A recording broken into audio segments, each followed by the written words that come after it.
아, 진짜 부자들 너무 많은 것 같아요. 볼 때마다 항상 새롭네요. 부자가 너무 많아서. 벌써 오셨네? 아유, 고생하셨습니다. 아, 네. 어떻게 잘 되셨어요? 네, 잘 하고 왔습니다. 네. 브라이튼 저희도 원하시는 호실 드렸어요? 네. 손님이 원하시는 호실을 이제 찾아드렸고, 잘 계약하시고, 네. 맞죠? 그러니까 결국 저희가 이런 일을 하는 사람들이거든요. 그렇죠. 그래서 현장에 설명을 드리고 원하시는 호실이 있다면 거기에 최대한 맞춰드리는 게 저희 할 일이기 때문에 거기서 또 보람을 느끼지 않습니까? 맞아요. 네. 항상 뭐 부자고 현장 이런 거 떠나서 원하시는 호실을 맞춰드리면 그렇게 뿌듯하고. 그렇죠. 브라이튼 여의도도 제가 알기로는 대출이 안 나오는 걸로 알고 있는데. 이게 전체가 임대 후 분양이다 보니까 이 임대를 하실 때는 대출이 안 나와요. 전세 대출을 받기가 힘들어요. 이 전체적으로 신형 법인에서 소유하고 있는 건물이기 때문에 나중에 분양을 받으실 때 담보 대출은 거기까지. 네. 일단 이거는 나중에 추후에 설명을 드리도록 하고, 오늘 우리가 모인 이유가 있죠. 바로 이 브라이튼 여의도 아파트와 용산에 있는 더 파크사이드 서울, 이걸 단순 비교입니다. 단순 비교. 네. 단순하게 비교하기 위해서 모였으니까 이 말씀하신 이 내용을 추후에 잠깐만 있다가 내용을 또 풀기로 해보겠습니다. 네. 그리고 저희가 단톡방도 운영하고 있는데 그런 거 물어보세요. 이렇게 언제 갤러리 열리냐, 모델하우스 언제 열리냐, 그럼 오셔라, 부담 없이 오셔라 하면은 항상 하는 말, 살 것도 아닌데 가서 뭐해요. 아, 맞아요. 저희한테 미안하다 그러고.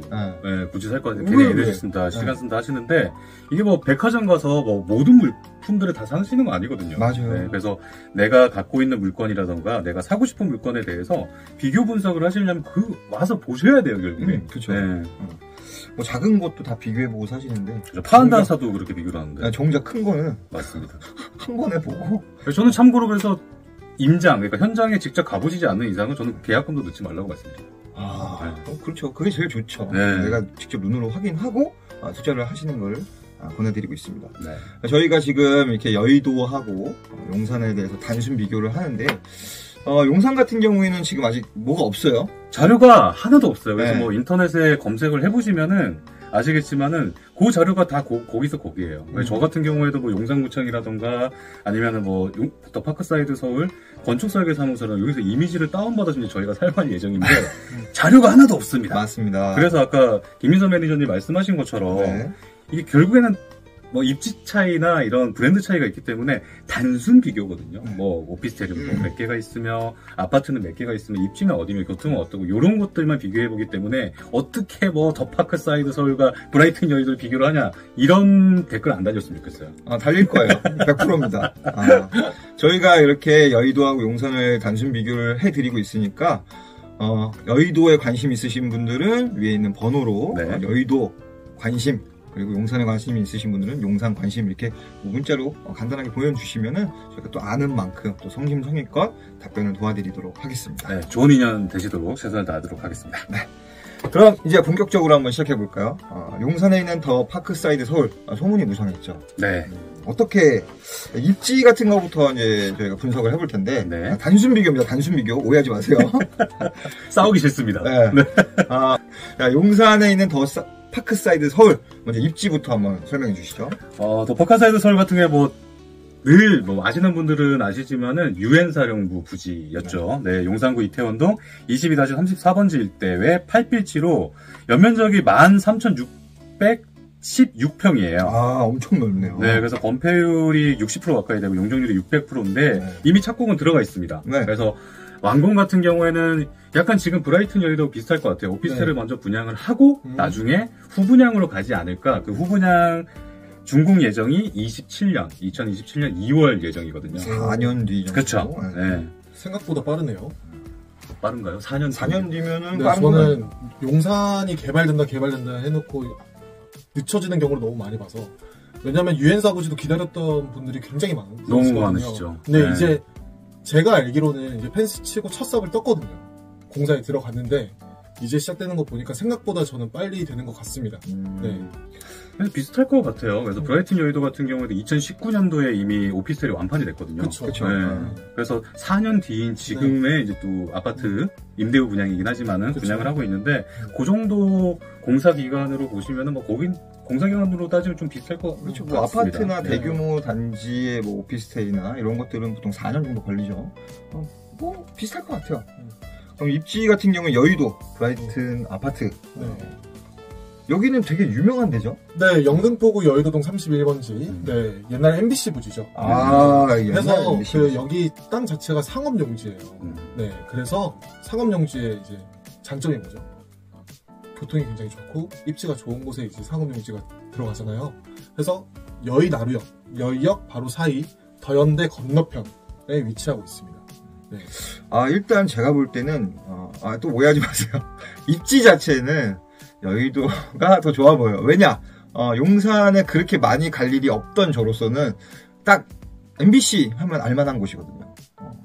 아시는 것만큼만 보입니다. 그쵸? 부동산은 아시는 것만큼 보입니다. 네. 두 번째로는 이제 교통인데 어떻게 보면 입지 부분이랑 좀 맞물려 있어요. 그죠? 뭐 여의도 MBC 부분 같은 경우 교통 좋기로 유명하잖아요. 네. 그쵸. 그리고 거기 주변에 있는 것들, 인프라들이 너무 훌륭하게 잘 돼 있으니까. 맞아요. 따로 할 말이 거의 없을 정도예요. 그죠? 뭐 여의도를 한 번씩은 다 가보셨을 거라고 생각을 해요. 네, 그런데 이제 여의도에 사시는 분들과 여의도에 안 살고 여의도를 방문하셨던 분들하고는 약간 스탠스 자체가 틀립니다. 네. 그래서 여의도에 사시는 분들은 굉장히 삶의 만족도가 높으세요. 여의도에 대한. 네. 그쵸, 뭐 공원도 있고. 그렇죠. 도보권으로 모든 인프라를 다 이용할 수 있는 게 가장 큰 장점이고요. 그리고 출퇴근 시간 빼고는 여의도 자체가 굉장히 조용합니다. 맞아요. 공무지구다 보니까. 네. 그래서 그런 분위기도 굉장히 좋아하시는 분들도 있고. 네. 자, 그러면 용산은 어떻게 되죠?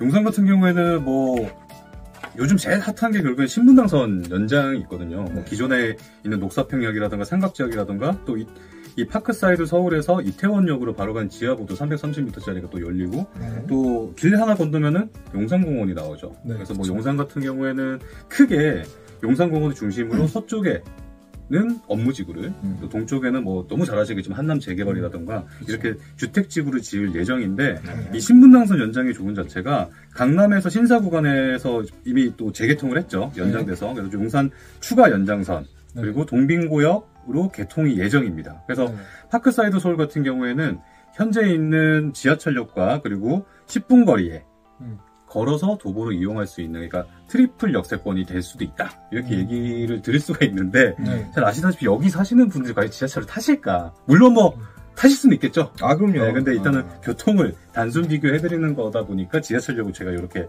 말씀을 드렸습니다. 그렇죠. 단순 비교입니다. 단순 비교. 절대 오해하지 마시고, 우리의 목적은 단순 비교에 있으니까, 그냥 이렇게 비교가 되는구나, 라고 생각하시면 편할 것 같아요. 근데 교통, 입지 이렇게 비교를 해봤으니까 이제 투자를 하는 물건이잖아요. 그러니까 호재 명분을 좀 빼놓을 수가 없어요. 그죠? 브라이튼 여의도 같은 경우 이미 많은 호재거리가 있죠. 네. 이제 오세훈 시장님이 이제 여의도를 많이 살리기 위해서 여러 가지 정책들을 내놓고, 그리고 이미 금융 도시기는 하지만 더욱더 이제 해외 투자 자본을 많이 유치를 하고, 어떻게 보면 홍콩, 싱가포르 같은 완전히 금융 업무지구로 만들기 위해서 이제 그쪽에 다른 문화 생활을 할 수 있게 세종문화회관도 이제 제2의 세종문화회관도 지금 계획을 하고 있고, 지금 여러 가지로 재정비가 되고 아파트들도 이제 나중에는 재건축이 될 거니까 아마 그거를 힘입어서 브라이튼 여의도를 분양받으신 분들은 제 개인적인 생각에는 키 맞춰서 그 시세가 올라갈 것 같아요. 그 여의도 같은 경우에는 약간 그 섬이라고 하는 특수성이 때문에 그곳에서 생활하시는 분들은 다른 곳을 잘 안 가시더라고요. 그렇죠. 그래서 요번에 제가 알기로는 브라이튼 스퀘어라고 해서 뭔가 이렇게 조성을 한다는 얘기도 들었는데 그 부분은 아직 정확하게 내려온 게 없기 때문에 알겠습니다. 이 부분 같은 경우에는 또 다음 편에 한번 보시면 업로드를 해드리도록 정리를 좀 해볼 수 있겠고, 앞으로는 이제 많은 전망이 되고 있네. 용산 뭐 얘기할 때마다 이렇게 웃음이 실실 나올지 모르겠어요. 왜냐면은 제가 봐도 그냥 너무 멀리 있어요. 제가 가질 수 없는 물건이기 때문에. 네. 아닙니다. 우리도 올라갈 수 있어요. 네. 죽기 전에. 용산 같은 경우에는 이제 작년 7월이었죠. 이게 용산 정비창부지에 용산 국제 업무지구를 조성한다는 발표가 있었고 아마 뉴스를 검색해 보시면 나올 텐데 아시아 실리콘밸리로 육성을 한다는 계획이 있었어요. 그리고 이 파크사이드 서울 같은 경우에는 좀 여의도처럼 이렇게 뭐 업무지구나 이런 게 아닌 이제 완벽하게 고퀄리티의 파크사이드 서울 내에서만 약간 일본의 롯본기 힐스 컨셉으로 명품몰이라던가 이런 상업시설이라던가 이런 게 들어갈 거기 때문에 뭐 잘 아시겠지만은 뭐 한남더일에 있는 고메 갤러리아에서 운영하는 매정도 갤러리아라던가 이런 게 들어갈 거기 때문에 조금은 브라이튼 여의도하고는 다른 것을 보실 수가 있죠. 롯본기스 같은 경우에도 도쿄에 위치하여 있는데 뭐 57층 오피스타워라던가 모리타워라던가 뭐 특급 호텔 벌써 저희가 되네요. 네. 더 파크사이드 서울 같은 경우는 로즈우드 호텔이 들어올 예정이거든요. 또 호텔 또 앞에는 굉장히 큰 미디어 파사드, 뭐 저런 소공동에 있는 롯데 본점이라던가 신세계 본점에 있는 그런 미디어 파사드가 들어갈 예정이기 때문에 굉장히 고급스럽고 굉장히 하이엔드급의 주택단지, 주거단지가 되지 않을까 그렇게 예상을 합니다. 그렇군요. 어떻게 보면은 호재 같은 경우 여의도는 되게 좀 다가오는 반면에 용산 같은 경우에는 진짜 뭐 상위 1%, 0.1%를 위한 주거단지라 이렇게 보시면 될 것 같아요. 이렇게 비교가 될 수도 있겠군요. 네. 그래요. 우선 용산 같은 경우는 제 개인적으로 생각으로 용산 공원이 다 재정비가 되면은 거기에 사람들이 많이 몰릴 거예요. 거기를 쳐다볼 수밖에 없고 그리고 이미 이제 뭐 한남더일이나 라인원 한남이나 신고가를 찍고 그 근처에 고급 주택단지들이 완판을 하면서 아마 파크사이드 서울도 그 정도로 완판이 되지 않을까 저는 감히 생각을 해봅니다. 그래서 시간은 좀 걸리겠죠. 아무래도 뭐 나중에 말씀드릴 거지만 분양가 자체가 되게 지금 예정가긴 하지만은 굉장히 좀 비싸. 그리고 조금 이따가 설명하도록 하고요. 그래요. 그러면은 호재까지 정리를 해봤으니까 제일 궁금해하시는 분양가를 단순 비교 한번 또 해드리도록 하겠습니다. 자, 2019년도에 먼저 완판이 됐던 여의도의 브라이튼 오피스텔이었죠. 네. 분양가가 얼마였죠? 오피스텔은 평당 5천 선이었습니다. 네. 한 방에 완판이 됐죠. 2019년도에. 그렇죠. 그때는 워낙 불장이었고 어떤 사태가 있었냐면은 오피스텔 어떻게 보면 초치기죠.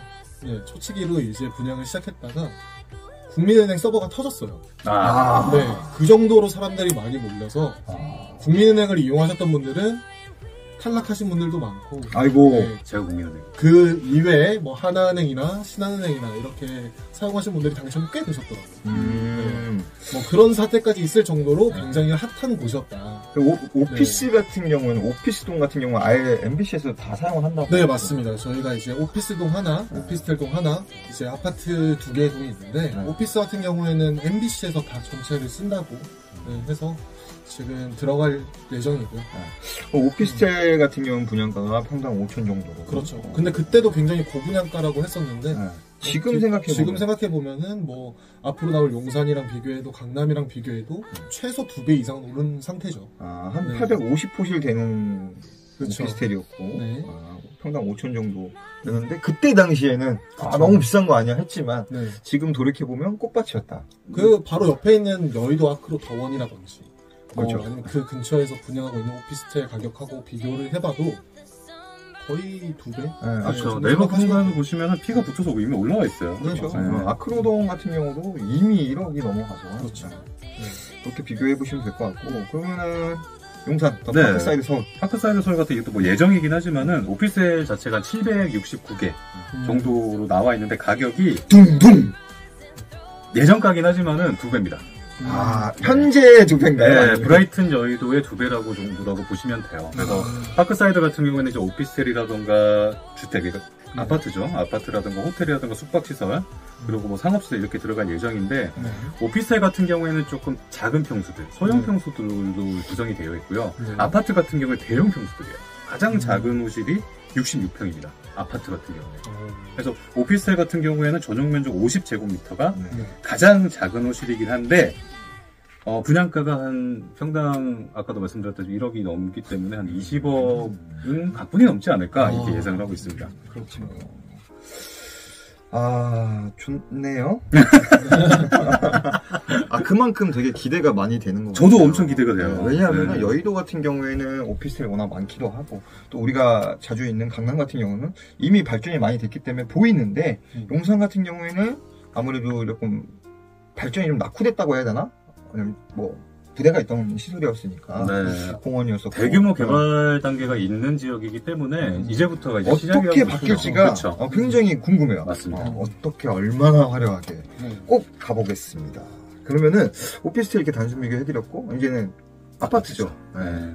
아파트. 브라이튼 아파트는 지금 공개는 조금 힘든데 방문을 해주시면은 친절하게 분양가랑 상담을 도와드릴 수 있는데, 대략적으로는 좀 말씀해 주실 수 있나요? 뉴스 기사를 찾아보신 분들도 많으실 거고, 거기서 이제 대외적으로 말씀을 드리는 거는 이제 평당 평균 1억이라고 생각해 주시면 돼요. 이제 저층하고 고층하고 어느 정도 차이는 있겠죠. 근데 이제 전체가 임대 후 분양이다 보니까 이 임대 보증금 자체가 분양가의 한 60% 정도 생각해 주시면 됩니다. 네. 여의도도 평당 1억 시대가 이제 열리네요. 그렇죠. 이미 열렸죠. 네. 이게 처음에 재작년이죠. 처음에 갤러리 832 할 때만 해도 평당 1억? 너무 비싼데. 그런데 이제는 어느덧 뭐든지 다 평당 1억. 강남이잖아요. 그쵸? 그렇다면 용산으로 넘어가 보면 더 파크사이드 서울의 아파트 또 예상가죠. 두둥. 아파트가 총 일단은 나와 있는 자료로는 4개 정도의 타입이 나와 있는데 제일 작은 평수가 아까 말씀드린 67평이에요. 67평. 그리고 제일 큰 평수가 거의 100평대 96평으로 이제 4세대밖에 없는데 평당 계속 웃음이 나오네요. 그쵸. 67평 같은 경우에 170제곱미터거든요. 그래서 일단 비교군 자체가 나인원 한남이나 한남 덜 같은 고급 주택 단지이기 때문에 60평, 67평 기준으로 했을 때 약 70억 이상을 예상을 합니다. 일단 대형 평수라는 거에 제일 초점이 많이 맞춰져 있죠. 대형 평수인데도 세대수가 좀 많아요. 그죠? 그런데 가격 또한 만만치 않다. 근데 가끔 또 약간 사이드로 그런 것도 물어보시는 분들이 계세요. 파르크 한남이라던가 아니면은 아페르, 아페르 한강이나 한남이나 하고 비교를 해보시는 분들이 계시는데 그거 같은 게 되게 소수. 그쵸. 정말 프라이빗한 주택 단지고. 그쵸. 여기 같은 경우는 그래도 한 아파트가 400세대가 넘거든요. 오피스텔까지. 그래서 놀라는 거예요. 그렇죠. 다 대형 평수인데 세대수가 400세대가 넘어요. 근데도 가격대가. 그렇죠. 근데 여기에 들어오게 되는 컨시어지는 얼마나 대단할까. 또 저도 그것도 기대가 되거든요. 앞서 말씀을 드렸듯이 정말로 기대가 됩니다. 왜냐하면은 이제 현대건설이고 DH 브랜드를 지금 검토 중이기 때문에 과연 아까 초반에 말씀하셨던 압구정 재건축이나 이런 게 들어가기 전에 아마 최고급 주거 단지가 되지 않을까 저는 이렇게 예상을 하고 있습니다. 그래요. 많이 기대가 되는 용산의 더 파크사이드 서울이었고요. 그럼 이게 용산 더 파크사이드 서울 생각만 해도 자꾸 이제 웃음이 피식피식 나오는데 어쩔 수 없는 것 같아요. 이게 여의도 브라이튼은 용산하고 좀 비교하기는 좀 그렇지만 이 평수가 조금 소형 평수부터 중형 평수까지 있어요. 그러니까 여의도 브라이튼을 이제 84제곱미터부터 113제곱미터까지 이제 최고 큰 게 55평이고 이제 최고 작은 게 35평형인데 좀 비교하기 좀 그렇죠. 중소형 평수가 중소형 평수다 보니까. 근데 대형 평수를 가지고 있는 더 파크사이드 서울이지만 좀 넘사벽이긴 해요. 생각을 해도. 근데 또 거기를 노리고 계시는 혹은 투자하려고 가치를 다르게 보고 계시는 분들이 모든 부동산은 다 주인이 있습니다. 그렇죠. 대신 이제 지금 소문만 무성했던 이런 것들을 저희가 좀 정리를 해드리고자 이 영상을 찍는 거니까 너무 편견을 갖지 말자고 이런 영상을 한번 찍어보는 거죠. 미리 알고 또 보는 거랑 모르고 왜 이렇게 비싸? 또 다르잖아요. 그렇죠? 저희는 비싸다고 예상을 하지만은 또 그분들?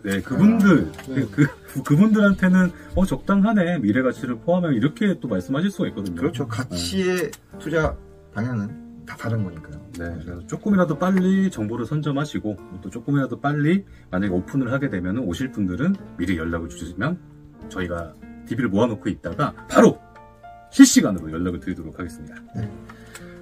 자, 오늘 이렇게 여의도와 용산에 대해서 좀 단순 비교를 해봤는데요. 어떠셨나요?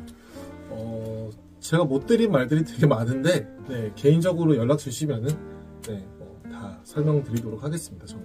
네. 그리고 뭐 파크사이드 서울 같은 경우 정보가 워낙 없긴 하지만은 브라이튼 여의도도 마찬가지고 파크사이드 서울도 마찬가지고 단점이 분명히 있습니다. 네. 그렇죠. 여기서 저희 영상 같은 경우에도 뭐 관계자분들이라던가 뭐 다른 분들도 많이 보시기 때문에 단점은 저희가 오픈 안 하고 이 저희가 객관적으로 분석을 하는 단점 같은 경우에는 모델하우스에 방문을 해주시면 네 그때 허심탄회하게 말씀을 드리도록 하겠습니다. 이거는 제가 꼭 말씀드리고 싶은 게 모델하우스를 꼭 다녀야 되는 이유가 저희 처음에도 말씀드렸다시피 이제 보는 시야가 되게 넓어지잖아요.